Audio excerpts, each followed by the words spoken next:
This is the Everton Byline. We are here for episode 13. A lucky number for some, and a lucky number for anyone who was at Goodison Park, certainly, on Saturday to sit through that football match. I was there. I am Matt Jones. I'm your host here at the Blue Room and editor for the Liverpool Echo. And also there, crammed into his little seat in the press box, was Paddy Boylan from The Athletic. Paddy, how are you? Good. I actually, because there wasn't much media demand for Everton v Fulham at 5:30 on a Saturday, I actually had, I think it was 2 free seats next to me, which was lovely. It was relatively palatial by Everton press box standards. So that made me happy before kickoff, made me happy during the game. And then my mood slowly started to wane as we actually watched the football because it wasn't a good performance, was it? I mean, I was just racking my brain looking back over the season so far. And I actually think it might, in terms of the full 90 minutes in its entirety, be Everton's worst performance since the second game against Tottenham. I mean, there are obviously spells against Bournemouth right at the end, so kind of 88 to 96 or whatever it was, that were worse, like small segments. Obviously moments in other games where Everton have been off it. Aston Villa at 2-0 and so on. But in terms of 90 minutes, it just felt like Everton were off more or less from the get-go to just before the final whistle when Beto scored, and off in every sense as well, not in one facet of play, not in terms of passing or attacking or anything else. I'd say across the board. So not a great performance, but what we do have to say is that there was some resilience at the end. There was an unlikely front two of Beto and Michael Keane that helped Everton salvage what was, again, an unlikely point. And that's 5 games unbeaten. Another point on the board and 5 unbeaten. So given how badly they played and the fact they should have lost, that's a small mercy, I suppose. Yeah, it was hideous. We will get into it in more detail in 2 of our 3 topics really before we finish off with something a bit different for the third one. But just as ever, a bit of housekeeping to start off. This podcast is sponsored by the Bridewell. I was in there probably for a bit longer than I should have been, Paddy, on Saturday before the game. Atmosphere was wonderful in there. Getting really busy around this time of year. Some great ales on tap.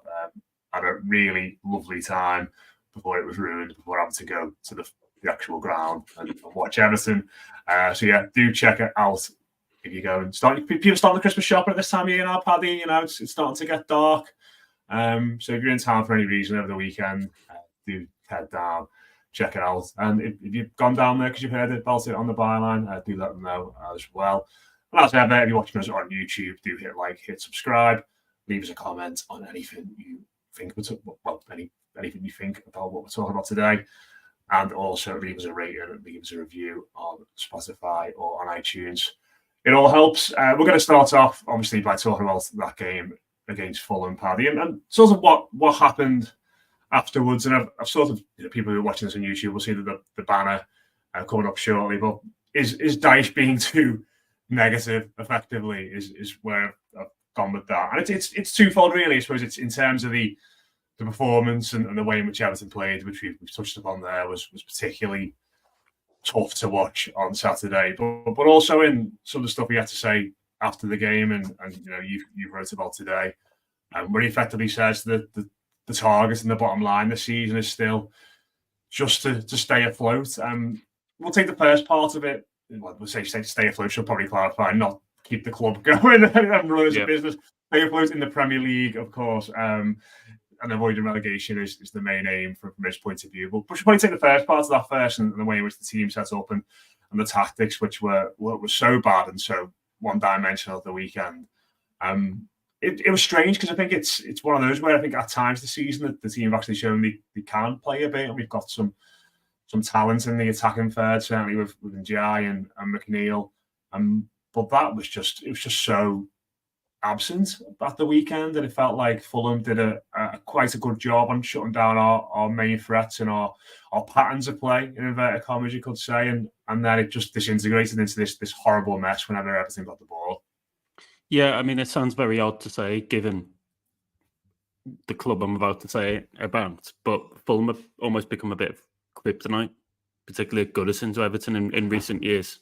Marco Silva's record, obviously, particularly good since going there and leaving Everton. And I just think, first of all, they've got some good attacking players in Alex Iwobi, who obviously Everton sold but didn't particularly want to sign. They kind of felt they had to for financial fair play reasons and other reasons. Alex Iwobi, Emil Smith-Rowe, Raul Jimenez, obviously on a good scoring run, and there's a bit of threat from deep too with the fullbacks, particularly Anthony Robinson. What they also do very well is pressurize high, and I don't necessarily think that suits some of the current Everton back line, particularly not Vitaly Mikalenko on Saturday, by the way, who seemed to just want to gift Fulham the ball on the edge of the Everton box. And that obviously created at least one big chance for Adama Traore, which, I mean, he probably should have done better with, truth be told. That was an issue for Everton. I think they struggle against sides that do try to press them high. But they're also quite well equipped, Fulham, to deal with the high ball, the early high ball into Dominic Calvert-Lewin. I mean, Issa Diop, who came in for the suspended Joachim Andersen, is an absolute man-mountain of a guy. I mean, if he wants any kind of service into Calvert-Lewin, it's probably the aerial ball. And you also had Calvin Bassey alongside him, sweeping up. And I think Match of the Day got into some interesting clips of Calvert-Lewin, particularly in the first half. And there was one moment where Calvert-Lewin goes down in the box for a penalty, appeal after McNeil plays him over the top. And there are Everton players trying to support, but there's nobody 20, 30 yards of him, certainly when he receives the ball. And I think when you put all that together, it felt like Marco Silva had Everton's number a little bit, and he has done obviously now for a good few years. But I also think we have to talk about the setup from the Everton perspective, and also this really important idea of harnessing Goodison. And again, I mean, Everton came into this game with 8 points in the last 4, off the back of a really good performance away at Ipswich, a good composed performance. And Dyche in the build-up, I think, in his pre-match press conference, had spoken about how he'd been really impressed with the energy and the endeavour in training. I don't know what happened, but they didn't carry any of that momentum into the actual game itself. And in the early stages, the plan seemed to be to sit off and allow Fulham to have as much of the ball as possible. I think that's the very worst thing you can do at Goodison. And I'm not suggesting you go gung-ho and press everybody high. But it just didn't harness the crowd at all. And actually what happened was that people quickly got quite frustrated with limp tackles and Fulham being first to every second ball and so on. Everton ceded, as I wrote in my match piece, Everton ceded momentum right at the start, ceded the initiative, and they never really get it back at any point in the match. So it felt a bit, I'd say, overly negative, and certainly one-dimensional, to use your words. It was that long ball.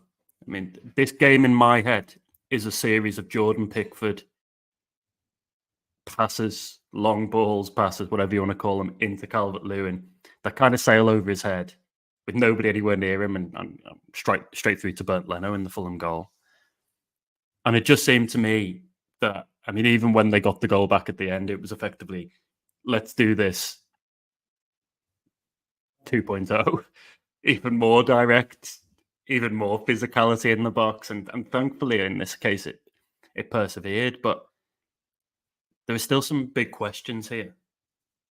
And the first one to me is, how can you get Iliman and Dye more involved in the game? Because that was his weakest match for some time. Mm-hmm. And stationed right out on the left wing, not receiving much of the ball, passes kind of sailing over his head into Calvert-Lewin, and Everton not playing through midfield enough. Certainly not until Orel Mangala came on in the second half. He was isolated a few times against Kenny Tete, but he didn't do particularly well in those one-on-one situations, really. And it all looked a bit frustrating for him. I mean, he's Everton's best attacking player, and probably Everton's best attacking player now by quite some distance. But he wasn't in the game enough. So that's a failing on the part of the coaching staff, not to involve him more. Everton's attacking game plan should not just be about Dominic Calvert-Lewin. It should not just be about Dwight McNeil. It needs to focus heavily on getting the most out of Iliman and Dyche. That's probably how you get the most out of Everton's attack. Yeah. Do we think they were geared to doing that on Saturday? Probably not. And the really frustrating thing, Matt, was go back to Dwight McNeil's header in the first half, which comes from a sweeping move over to the left and a Vitaly Mikolenko cross. And Dominic Calvert-Lewin's disallowed goal, which is a bit of intricate play between McNeil, Idrissa Gueye, and Decore on the edge of the box. And they were showing Everton that they could get some joy by mixing the game up. It didn't all have to be long. It didn't all have to go straight into Calvert-Lewin. But as the longer the game went on, the more entrenched this direct style seemed to be. And it almost seemed to be the responsibility. We only know what to do here. And a bit of back and forth between Pickford and the bench.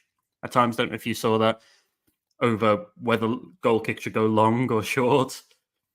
I mean, Dyche said afterwards Everton didn't do either of the two aspects of possession play well. When they went short, they didn't play with conviction. And when they went long, they didn't get after the ball enough, I think, to use his words. I don't think quite a lot of those forwards players were given much of a chance. And I thought it was quite sloppy off the ball as well, particularly in the second half where Fulham just ran through them. So I am down about this performance. I'm happy they got a point, but I'm down about this performance. I don't think it can be that one-dimensional moving forward. I think that would be a huge problem if it was. Yeah. It's like there's so many interesting things that you picked up on. The Pickford stuff I thought was really interesting because there was one in the first half as well. It was just before we played the move that led to Garner's shot for Calvert-Lewin's disallowed goal, where fans were just getting a bit edgy about us trying to play off in the back. And he turned and it wasn't quite a John Stones to the park end, calm down, I've got this. But it was like just everybody chill out a little bit. But it did seem like they didn't really know what they were doing. Like when we had a goal kick or when we had a free kick deep. And you see teams now, don't you? Like as soon as they get a goal kick, like everyone just sort of knows where to be, where the first pass is going to go, how to react, and how they're going to get out of whatever press or whatever's coming their way. For us on Saturday, it was just like, let's try and play out from the back this time, and we'll see what happens. And then the next time we'll try and launch it forward. And I suppose some people could say, well, that's mixing your tactics up. That's a good way of doing it. But it didn't feel like that. It just felt like they were just sort of reacting to little moments in the game here and there. No one seems to be quite on the same page of when we're going to launch it long. And the amount of times we tried to play out from the back, spread the pitch wide, and then launched it long to Calvert-Lewin, who obviously, because the wingers are out wide and the midfield spread, and some of them are coming deep for the ball, he's just so on his own against those two-man mountains, like you said. And it just came back to us again, came back to Fulham again and again and again. And I think you're right about Ndiaye as well. Like I think Silva's really done his homework on Everton, because the way they pressed and the way they forced us to kick it along with their two centre halves, those two won that battle all day. And I think in Tete, and I think it was Pereira wasn't who's playing as the right of the two central midfielders, they just locked down that right back slot where Ndiaye likes to operate, and the two of them were on him constantly, and they're both tenacious. I think that Tete's a really good one-on-one defender, and he just shut him down. But the other thing you mentioned there as well, which really struck me on Saturday, like this probably feeds into the second part of what Dyche was saying about after the game about Everton. The aim should be to avoid relegation still, and that's sort of like a low bar for this season in the eyes of some people. But I don't know what you thought. Maybe it's different in the press box. But where I was sat, it was probably the first game this season I thought where fans are just here, just effectively punching time on this season and on getting out, on getting through this campaign and getting to the new ground and getting to like the last game at Goodison, which we all want to be there for, because the atmosphere was so flat. And obviously it's not helped by the performance, but you'd think, 5:30, like I said, I was in the pub all day. I was looking forward to the game. We were in form. all the ingredients were there for Everton to potentially be good and aggressive and for a good Goodison night. But we haven't got many of them left. But it was so flat. And I saw so many people go early, like at the end of the game. And like you said, it was 1-0 somehow. We were still in the game. And like the row I'm on was like quite empty. And then speaking to people after the game who had gone early and missed the goal, like they weren't really that fussed and they didn't really regret the decision because what they saw was so bad on the day. So it just felt like for the first time this season, like everyone was just like, well, we're here because we've got to be here because it's the last season. And it shouldn't be like that. Like, I know we're not a great side and we don't play great football, but you've got to give the fans a bit more than that because that was as bad as it gets, I think, in terms of all-round performance of the weekend. But just to move on to what he said after the game as well, Paddy, he said the aim is to stay up. Is this what we've spoken about before on this show? Is this self-protection now coming in again from the manager with potentially him leaving at the end of the season, sort of trying to suggest that would be a good job done just by staying afloat? Because this squad of players in real terms last season would have finished 12th, and you could argue we've got better forwards. We've got obviously we've missed Branthwaite, but the squad's roughly the same, if not a little bit better. Is that setting expectations too low to protect his own image, do you think, a little bit? It might be. I mean, there's always been an element with Dyche of wanting to manage supporter expectations. We obviously had the comments earlier in the season about these supposed lofty aims and ambitions of Europe, didn't we? And I mean, certainly thinking back to podcasts we did on that at the time, I remember saying that I wasn't hearing that from Everton fans. Certainly not in any kind of big numbers. When I did my season preview on The Athletic, I think I had Everton about 14th. And I still think they are probably... Who said that? I think they were the culprits. Maybe Sean listens to the podcast. Maybe he does, and maybe Matt and Les are to blame. It certainly wasn't like a majoritarian position, though, among the fan base, was it? I mean, there was a bit of optimism heading into the new season. But I think had we known that Jared Branthwaite would only play one game between August and where we are now, then that would have tempered it even more. So he's always had that side to him, Dyche, and I think he's always conscious of his image, not just how it appears in Merseyside, by the way, but how it looks to the rest of the footballing landscape, if you want to call it that. I don't think he's wrong in saying that one of the main aims inside the club over the last 2 or 3 years has purely been to survive, and at times to survive as an entity. When you look back at 777's loans coming into the club and what relegation would potentially have meant in certain circumstances. And unfortunately, there probably is an element here of we're playing a waiting game. We're waiting on this bold new era of potential takeover of stadium. Everybody knows the squad is being underfunded and underfinanced. We all know it's got holes. And we're all probably looking at this season and thinking, get through and there are better times ahead. I think, thankfully, most of us will probably feel that there are better times ahead. But that means that we are at risk in Goodison's final season of the flat atmospheres, potentially, like the one on Saturday. And I think the tactics, going back to the tactics, I think they fed into that. Fans are looking for something positive to cling on to. And as we know, it doesn't have to be a brilliant moment from Iliman Ndiaye late on. It might be Idrissa Gana Gueye absolutely clattering Pereira in the centre of midfield, or Calvert-Lewin rising above Calvin Bassey and dominating him in the air. Just something to get the tempo going. But for me, there was no tempo to Everton's play. It was a really curious mix of being too slow and too quick. And I think Dyche just got it in his head. That, I mean, yes, the bottom line this season is Everton needs to survive. That's aim number one. And Dyche has clearly got that in his head. But is it that desperate that we need to give Fulham 70% of the ball in the early stages? Are they that dangerous that we have to pay them that much respect? I mean, if Everton had won on Saturday, they would have gone level on points with Fulham.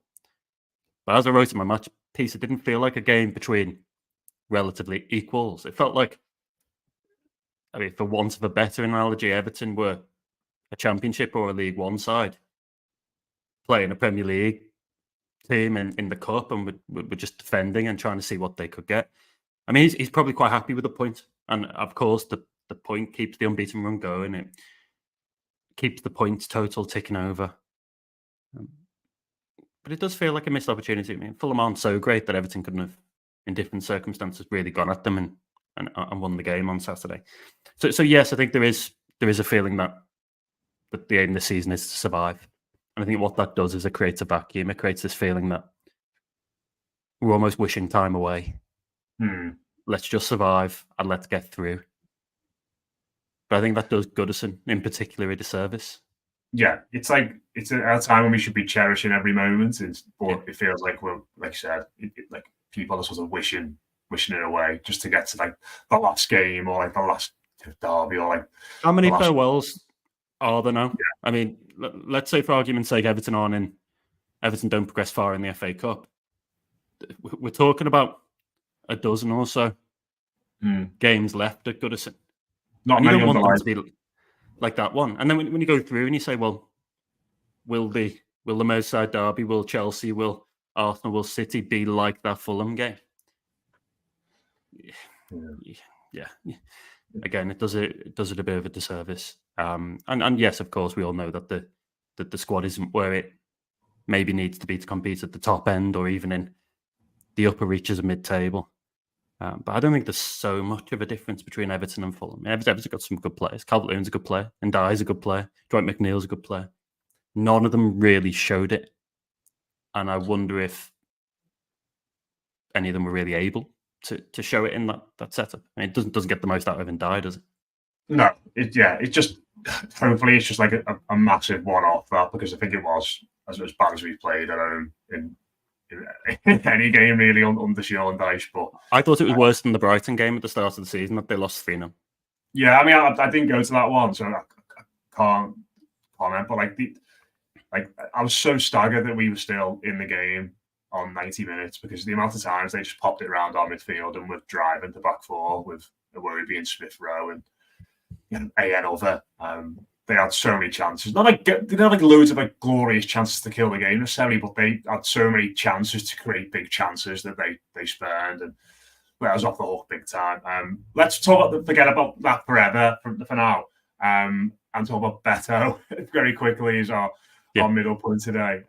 Obviously came on. There was a bit of grumbling from the stands.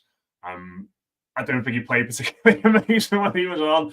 Being honest, Paddy, there were times when him and Michael Keane sort of trod at each other's toes. Yeah, I don't think he won many headers, but he was there to head home when we needed it. And I suppose this is probably more for me about the reaction afterwards and sort of the human element of it, because I think it's, amid all the negativity, and I know that the lads on post-match didn't have many positive words for him, and I was trying to be a bit more upbeat about him, but I think the positive thing for me is that he's just clearly someone who really cares, and it would have been easy for him to throw in the towel, easy for him to have a bit of a strop, given the way it's gone this season. But he was there, he scored.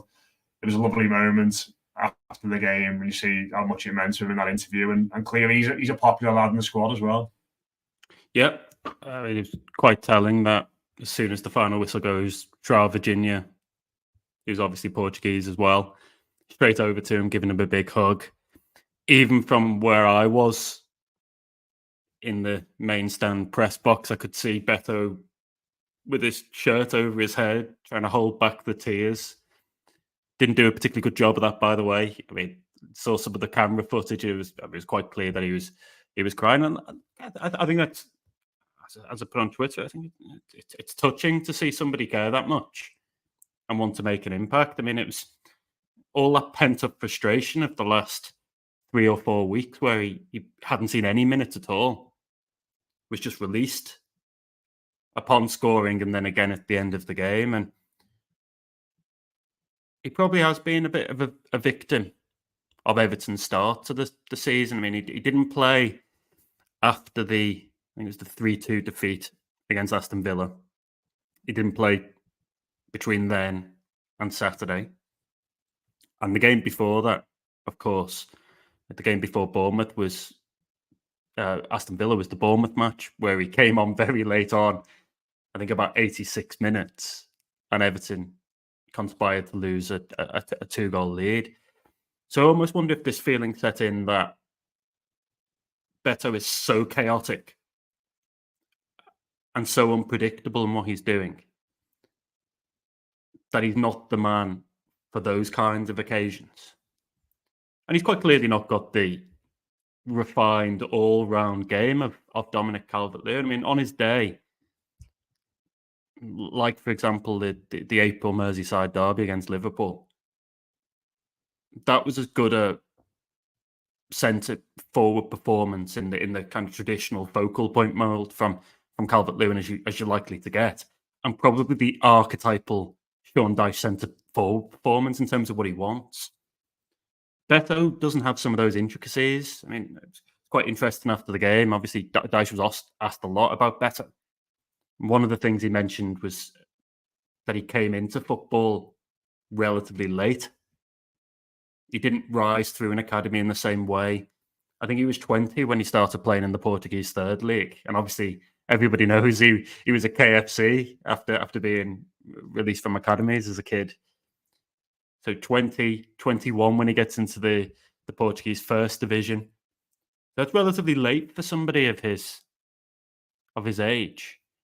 We all know that most players here come through academies and everything else. And Dyche's comment seemed to be sometimes he lacks a bit of refinement in certain areas, and it's clear for everyone to see that the ball can bounce off him. I remember we used to say about James Beattie that his second touch was normally a tackle.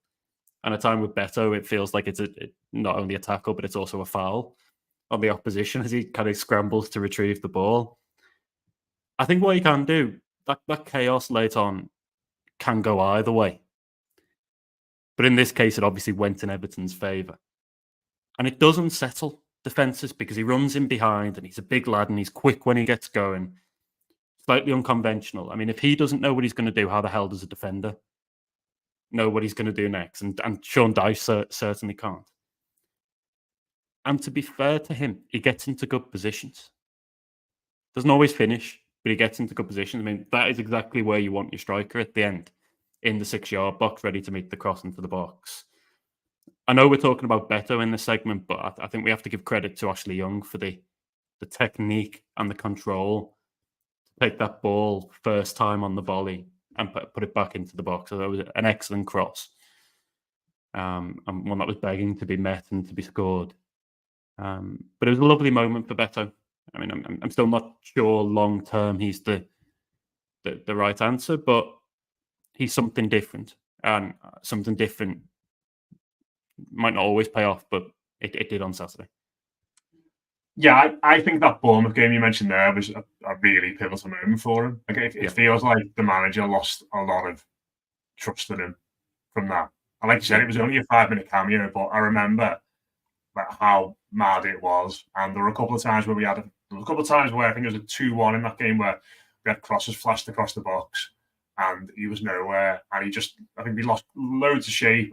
You can't blame a 3-2 loss in the last 5 minutes when you're 2-0 up on the centre forward, but it didn't. I don't think it helped at all. And it felt like after that, obviously, ability comes on when we were chasing the game at 3-2 down to try and get the equaliser already behind.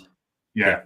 But other than that, in all these games where we've been, obviously apart from Palace, we were behind for the first half, weren't we? But all these other games in this 5-game unbeaten run, we've been drawing or ahead.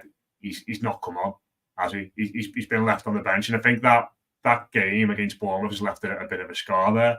But I do think you're right. I think he might leave in January because we've got Broy, we've got Calvert-Lewin, we've got Chimiti coming back, we've got Keane, as we saw the weekend as well. But like you said, there are assets there that we can use. But I just feel like that Bournemouth game, as the manager must have lost a lot of trust in him from that point on. I think that's been borne out with the way in which he's been used. But yeah, I don't think he's going to be starting at the weekend at Southampton by any means. I think he's got a lot of work to do before he forces Calvert-Lewin out the team. But a good option, sir. I mean, I think an option that we'll use when we're chasing a game or trying to get a goal to get level in matches. But when we're drawing or when we're winning, I still have doubts whether we'll see loads of them, to be honest. Just to finish off this week, Paddy, something a bit different. Jose Mourinho. Let's talk about Jose Mourinho. Because last week, after putting one of the final nails in Eric Ten Hag's coffin at Manchester United, as it transpires with today's news, he's not stupid, is he? He knew all the English media were there. He saw he was being great pals with Gary Newbon from Sky before the game and all that, rekindling all his relationships with the journalists from over here. And afterwards, I think he suggested, didn't he, that after Fenerbahce, he needs to go to a club lower down the leagues in the Premier League, try and build them up, and then effectively his managerial journey and his ability to show he's an all-round manager would be complete. And of course, the reaction has been, he was at Roma with the Friedkin Group. He's come out and said, obviously, hasn't he, Mourinho, that he wants to come back to the Premier League. 2-2 together. Could Jose Mourinho be the new fella to start us off at Bramley Moor? Just before we get your thoughts, just from my point of view, I am so against this. I just think it'd be very funny. I think we get some great. I mean, on here, God, my God, imagine the stories you could tell us about Jose Mourinho and press conferences and stuff like that. If you get to speak a week, it would be great. It would be gold for this show in particular. But from a football point of view, I could just see it being an absolute disaster. And I do not think, for all his qualities as a manager now and what he did have, I don't think Jose Mourinho is what Everton need at all at the moment. How about you? Yeah, I kind of see him now as yesterday's man. I mean, he's followed the faded footballer trajectory of a couple of moves that haven't quite worked out. He's gone Man United, Tottenham. Now he's in Turkey, so he's slightly on the way. And you don't often, as a footballer, come back from the Turkish league into the Premier League. It's probably a bit like that with managers too. He obviously was a fantastic coach for a period of time and playing in a very specific way. But I feel like the game has moved on quite a lot from where he was then. Again, sit deep, frustrate the opposition, gnarly, bit of gamesmanship, all that kind of stuff. Some of it's still there. But I mean, if we're going to characterise the modern Premier League as one thing, then I'd say on the whole, it's 4-3-3, high press, inverted fullbacks, all that kind of stuff. It's probably not Jose Mourinho's forte. Now, maybe he could reinvent himself, but there's been no signs so far. And to be honest, whatever happens with Dyche, I would see Mourinho as a bit of a warning sign if it were to happen. I've got nothing to say, by the way, that it is likely to. In fact, the opposite. We've been down this road before with Moshiri and new ownership. You know, these Hollywood appointments, as they were known under Moshiri, where you effectively try to just get the biggest names you can find, patch them together and create this shortcut from where you are in the table to the top. I don't think it works like that easily anymore. Even Newcastle and Aston Villa, who are the most recent examples of clubs going from relative Premier League obscurity to European positions. Both of those two. I mean, Newcastle went and got Eddie Howe, who certainly wasn't a top-tier manager at the time, a household name at the top of the game. And Unai Emery appointed a great coach, but somebody who even recently had been there and done that. He was there with Villarreal doing very well. It would seem a little bit like Carlo Ancelotti / Rafa Benitez and even Ronald Koeman to me. Maybe that's overly simplistic. I'm happy to be proved wrong if he does eventually ever turn up at Bramley Moor Dock. But that would be a warning sign for me. A very, very early warning sign. I don't particularly like it. And also the other thing to point out is he was hired by the Friedkins, but he also left under the Friedkins as well, and they moved in a different direction. So, as 1+1 stories and equations go, it doesn't seem the strongest so far. No, but I can see why it triggered a bit of a debate, because like the comments he made seemed very pointed, and obviously he was sacked by the Friedkins, but he did get to a Europa League final. He did win the Conference League. He was all right in the league with them. But I sort of tweeted about this last week, and the reactions I got from people were very mixed, to be fair. But the amount of people who I got replies of saying he'd win as a trophy, I just don't see that. Like I think if you look at him as a manager, the clubs he's won trophies with have tended to be teams in Europe from their respective leagues who he's been able to come in and add that bit of steel, that bit of nous, that those defensive master plans that he used to do all the time, and get them over the line in big games. I think you go for Mourinho if you're Everton, if we were like the 6th or 7th best team in the league, and we just couldn't quite get over the line in those big matches and in European games, like Tottenham did with him a few years ago, you could say. And it obviously didn't work for him there, but they had a team that was capable of winning trophies. He comes in theory to get them over the line, and it didn't quite work. But I just look at us now, and I think even going into this new ownership, this new era, I think we're still going to have to trade smart when it comes to players. Yeah, they're going to have to develop the academy a lot more and trust in young players. I think we're obviously going to have to change the style of football and make that more aesthetic and a bit more modern as well. So many different things and so many different necessities that I think are just at odds with what Mourinho has become for me. So a manager like that, a manager like Mourinho or a manager in his mould, I think is best avoided. I think for me, I'd rather us go and get someone who they've got belief can be the next man rather than somebody who was definitely yesterday's man. Yeah, somebody, whenever the change comes, young, dynamic, up and coming, dare I say it, like an Iraola type. Yeah, well, he's what I said that when I tweeted last week, Paddy, I'll be going all out for, to be honest, because he's done a really good job there. He has done a very good job. I'm not necessarily saying go and take Iraola, by the way, but I'm saying that's the kind of blueprint, somebody that's going to really come in and put the stamp on a club. And at times, like you say, you refer to the academy there and stuff like that. Everton are going to need to look to build something over time. It's going to need to be transformative. And I think it's going to need somebody with skill, ideas, but also the desire to just really go and prove themselves in the game and reach the next level. And does that fire still burn in Jose Mourinho at this stage in his career? I don't know. Kind of feels as though he's like winding down a little bit. So not for me, but I can understand why some people look at it and go, he's more likely to win Everton a trophy than some of the other managers that are out there.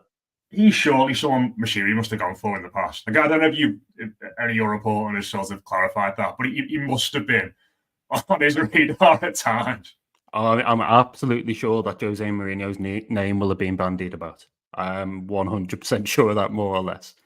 And obviously Ancelotti was a preoccupation even before he got the role. And sometimes it was almost just fit the manager in and then we'll try and work everything out from there. But I don't think you can do that. I think it's got to be, we want to play this way. We want to develop players this way. This is our strategy in the market. And then you go and find the head coach that can bring all of that together.